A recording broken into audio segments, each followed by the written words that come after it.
So today is the 25th anniversary of my favorite episode in not only Star Trek, but television in general. On this day in 2001, the grand series finale of Star Trek Voyager aired. The episode begins with the triumphant return of the USS Voyager hovering over the Golden Gate Bridge, indicating its return to Earth. A television monitor voices over that is the 10-year anniversary of Voyager's return, and we see a much-aged Captain Janeway place her battered coffee cup down and look outside to the stars. After the final opening credits of the series, we see a joyful party at a modern apartment with some familiar yet aged faces. Janeway has become an admiral, Harry Kim has become a captain, finally. Naomi Wildman has a daughter named Sabrina, B'Elanna has become the Federation liaison to the Klingon Empire, Tom Paris has become a noted holonovelist, and the Doctor is married to a noted blonde named Lana. Now, of course, when you're watching this, obviously there are people missing at this party. Where's Tuvok? Where's Chakotay? And where is 7 of 9? Anyways, Admiral Janeway speaks to Captain Kim, that's funny to say, who notes that he couldn't make it to a funeral. Funeral? Then we see Admiral Janeway make her way over to B'Elanna, who notes that she would like to see her daughter, who is on a mission for the Admiral, but it's top secret. We hear a glass, and it's Commander Reginald Barclay, who toasts to our favorite crew and the harrowing journey they made home all those years ago. But still, something's off. That night after the party, the Doctor comes to visit Admiral Janeway and give her a physical. She asks for 2,000 milligrams of an experimental substance, but she's very secretive about why she wants it and does not tell the Doctor. Eventually, the Doctor goes to Reginald Barclay, who later reveals what the Admiral is up to. We then see that Admiral Janeway is working at Starfleet Academy, and there's a particular scene with how she's reluctant to talk about 7 of 9. She answers a call from Morale Paris, and the two are obviously working on something. We then see Admiral Janeway visit a medical facility, and she bids an emotionally vulnerable Tuvok a sad goodbye and leaves him a photo of the entire crew. This photo is actually a Season 5 promotional picture, and it's one of the best photos taken of the Voyager cast.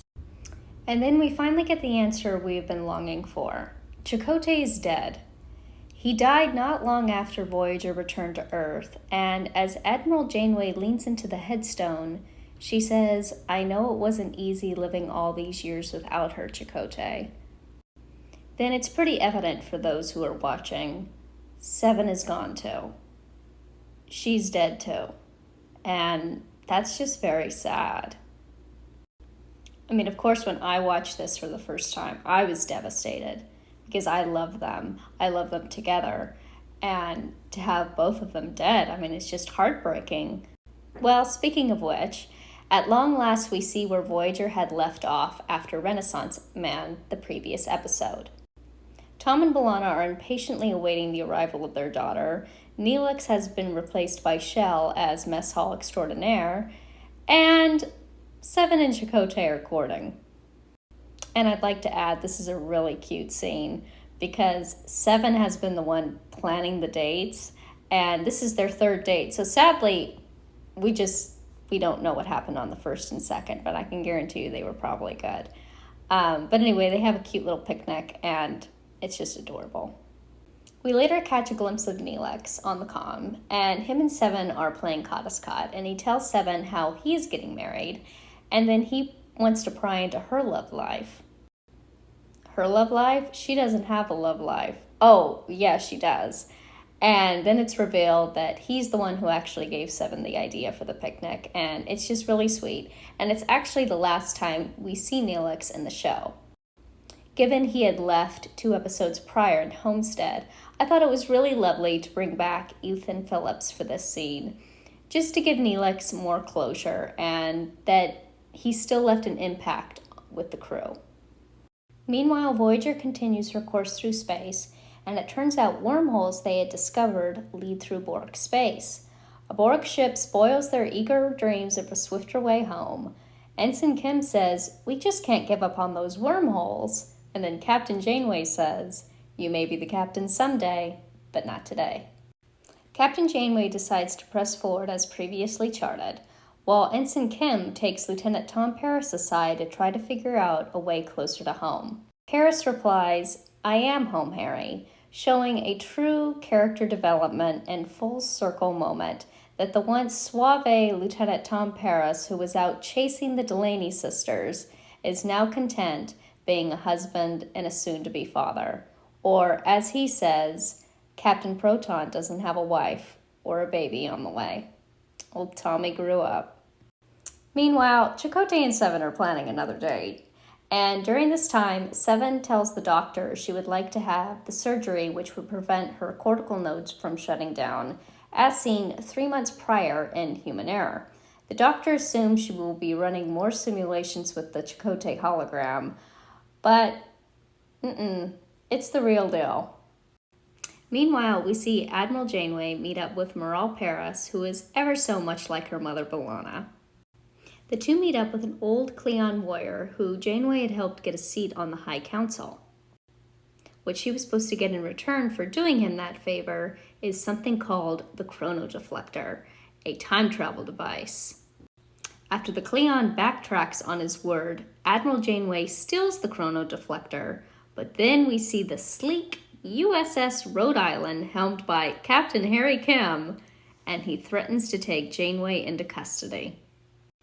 Janeway says he has no rights to take her into custody, but he says the doctor and Reg told him everything and she was planning something drastic.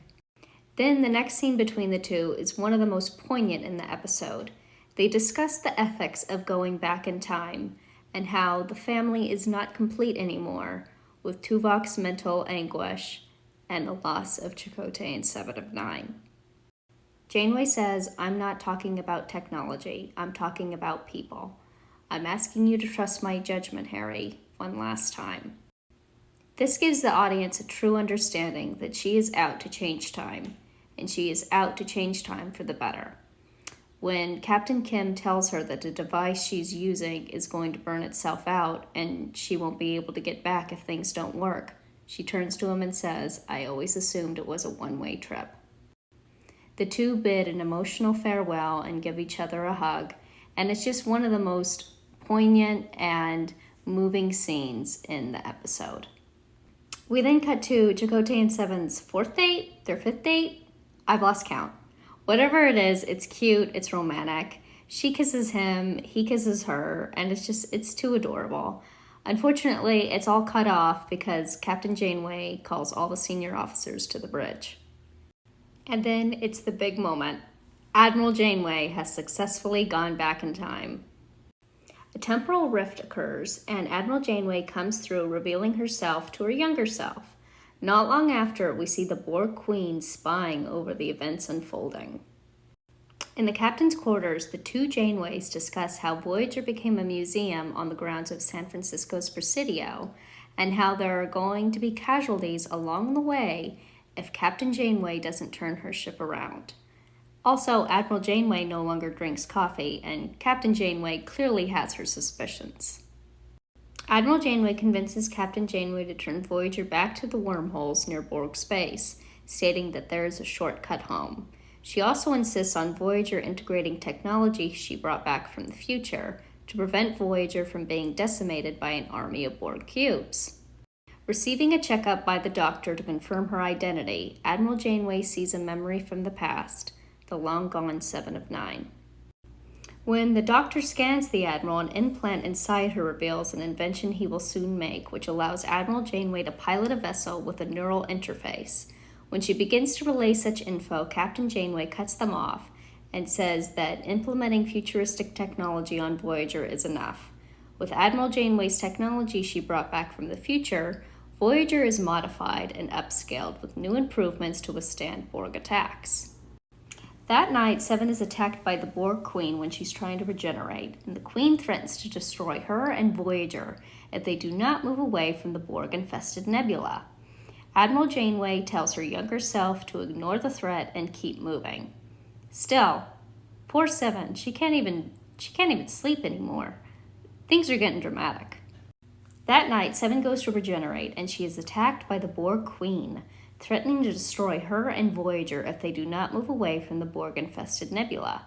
Admiral Janeway tells her younger self to ignore the threat and keep moving. But poor Seven, she can't even go to sleep. Things are getting dramatic. We then see a very sweet scene between the two couples of the show. Chakotay comes to check in on Seven, and the two take a moment to talk about their future and how they will be content being in transporter range within each other. We then see a very sweet scene between the two couples of the show. Chakotay comes to check in on Seven, and the two take a moment to talk about their future and how they will be content being in transporter range within each other. Likewise, Tom and B'Elanna share a similar scene.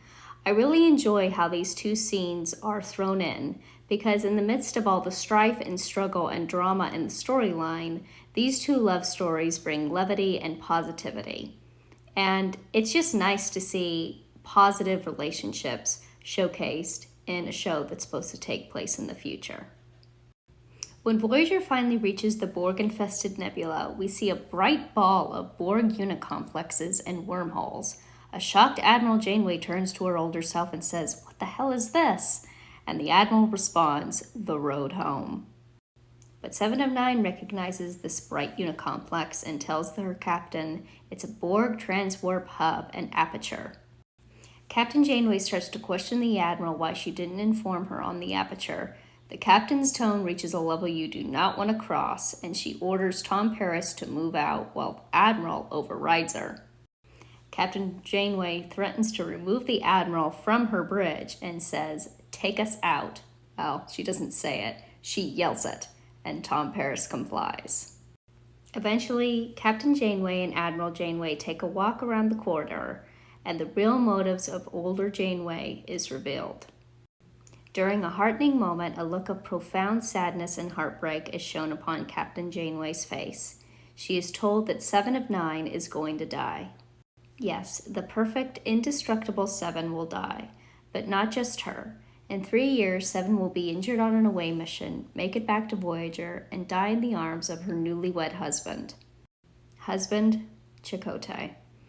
Like many people who are bonded with their spouse, in history, Henry VII, Chakotay never recovers from her death and dies of a broken heart. And he actually dies the year that Voyager returns home, never recovering from the trauma of Seven's death. Which means I will too. If it takes a few more years, then that 7 of 9 is going to die. What? 3 years from now, she'll be injured on an away mission. She'll make it back to Voyager and die in the arms of her husband. Husband? Chakotay. He'll never be the same after Seven's death, and neither will you. I found this to be one of the most profound moments in the episode, and most convincingly, the reason why Captain Janeway would have a heart and choose to get her crew home no matter the cost. She would not settle for losing her loyal first officer and the closest thing she had to a daughter of her own. In addition to these losses, Admiral Janeway tells her that 22 more crew members will also die, and Tuvok will develop a neurological condition that, if not tended to, will drive him insane. The two devise a plan that Admiral Janeway once found impossible. However, with her younger self, they decide to make it work. The two devise a plan that Admiral Janeway once found impossible. However, with her younger self, they decide to make it work. Captain Janeway speaks to Tuvok, and he reveals his condition, which he has kept secret from her. When pressed on why he kept it, he quotes the words from Ambassador Spock, "The needs of the many outweigh the needs of the few." There is a cure in the Alpha Quadrant for Tuvok, which will require a mind meld with another Vulcan. If Voyager gets home, it will be prevented. If not, he will succumb to a mind-crippling disease. Likewise, Admiral Janeway speaks to 7 of 9 of the latter's future. 7 believes that the Borg transwarp network should be destroyed, whereas the Admiral wants her to go to the captain and tell her that destroying the network is too risky. In an emotional breakthrough, the Admiral tells 7, "I've known you a long time, longer than you've known yourself. It's time to let go of the past and start thinking about your future." When Seven refers to her future as insignificant, the Admiral rebukes her, and an emotional Seven claps back and says, "I'm talking about saving others." The Admiral calls them strangers and tells Seven to think of her colleagues and the people who love her. Hint, hint, Chakotay. An emotional and overwhelmed Seven walks away, understandably. That evening, the Voyager crew stand in the briefing room discussing the plans of destroying the Borg network and going through the aperture. Captain Janeway tells them that she will not attempt to make such an attempt unless all of her officers and the crewmen who work under them agree. In a standout moment, Harry Kim gives a speech to uplift his crewmates, and it gives us the famous saying, "To the journey." In a standout moment, the forever Ensign Kim gives a speech to uplift his fellow crewmates and coins the infamous words, "It's not the destination that matters, it's the journey." Maybe it's not the destination that matters. Maybe it's the journey. That night, Captain Janeway and Admiral Janeway share a cup of coffee and contemplate the future that awaits them. The Admiral speaks of something she once referred to as too risky, but upon being reunited with her younger self, decides to go through with it. That night, Captain Janeway and Admiral Janeway share a cup of coffee and contemplate the future that awaits them. The Admiral speaks of something she once referred to as too risky, but upon being reunited with your younger self, wants to go through with it. Then everyone responds, "To the journey!" and they all clink their cups and are in agreement that they need to get home now. That night, Captain Janeway and Admiral Janeway share a cup of coffee and contemplate the future that awaits them. The Admiral speaks of something she once referred to as too risky, but upon being reunited with her younger self, she decides to go through with it. This leads us into the final scene between the two Janeways, just brilliantly played by Kate Mulgrew. Captain Janeway helps Admiral Janeway board a shuttle and injects her with a pathogen. She says, "Are you sure you want to do this?" And the older Janeway says, "No, but Voyager isn't big enough for both of us." The Admiral leaves and goes into the transwarp hub, right into the heart of Borg space. You're sure you want to do this? No. But Voyager isn't big enough for both of us. This leads us to the final scene between the two Janeways, brilliantly played by Kate Mulgrew, where Captain Janeway helps Admiral Janeway board a shuttle and injects a pathogen into her older self. She tells her older self, "Are you sure you want to do this?" And the old Admiral solemnly replies, "No, but Voyager isn't big enough for both of us." The two bid each other good luck, and the Admiral leaves and goes into the transwarp hub, the heart of Borg space. Meanwhile, in Astrometrics, Chakotay comes to visit a very stoic Seven of Nine, who has been upset since Admiral Janeway told her of the ill fate that awaits her 3 years from now. Chakotay tries to get her to talk, but she pushes him away out of fear. Eventually, his persistence wins over her tender heart, and the two have a poetic declaration of love and share their most infamous and, shall I say, beautiful pose, "Bestow my heart." It's a beautiful scene.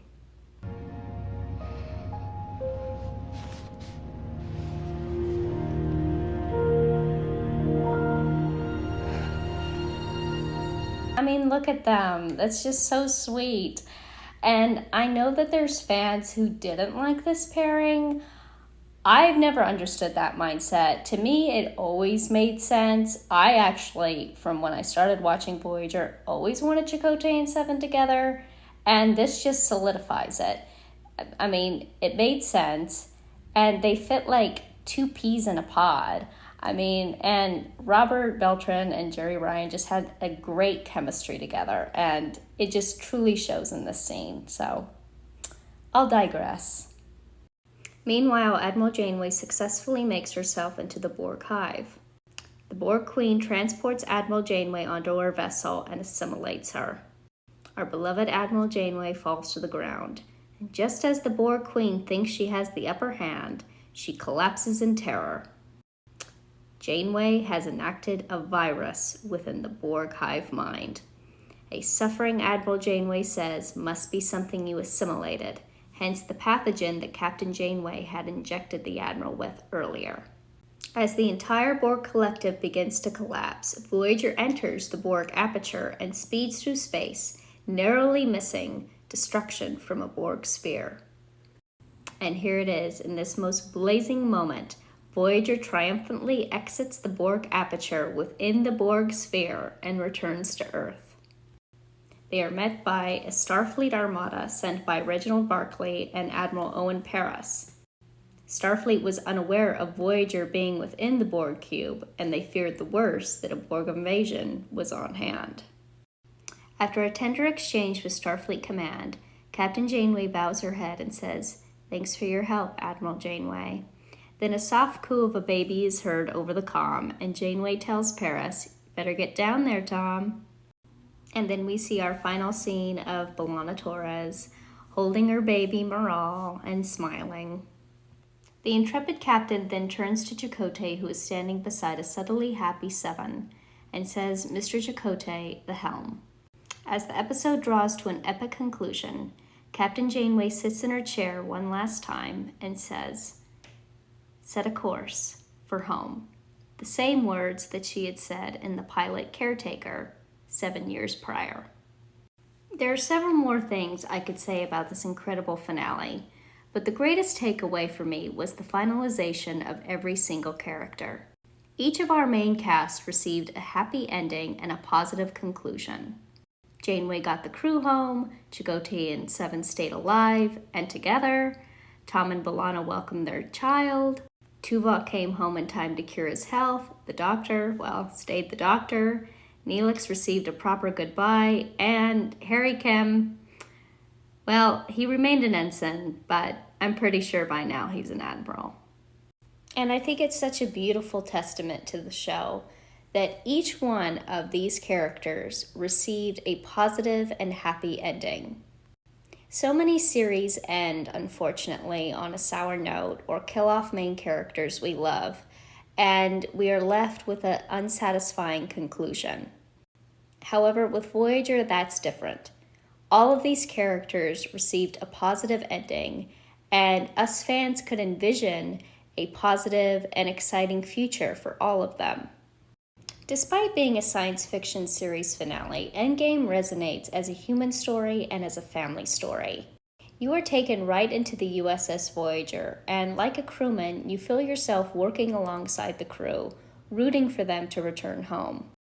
Whether you are watching Voyager fly through a triumphant fireworks show, or find yourself seeing the fledgling yet passionate romance between Chakotay and Seven of Nine, or witnessing the epic battle between the Borg Queen and Admiral Janeway, this episode touches on the heartstrings. You feel as if you are part of the Voyager family, and from start to finish, you embark on their final journey together. You truly feel like you are part of this crew, and you feel like you return home with them. Endgame is Star Trek at its finest, with a story filled with humanity, integrity, love, and sacrifice.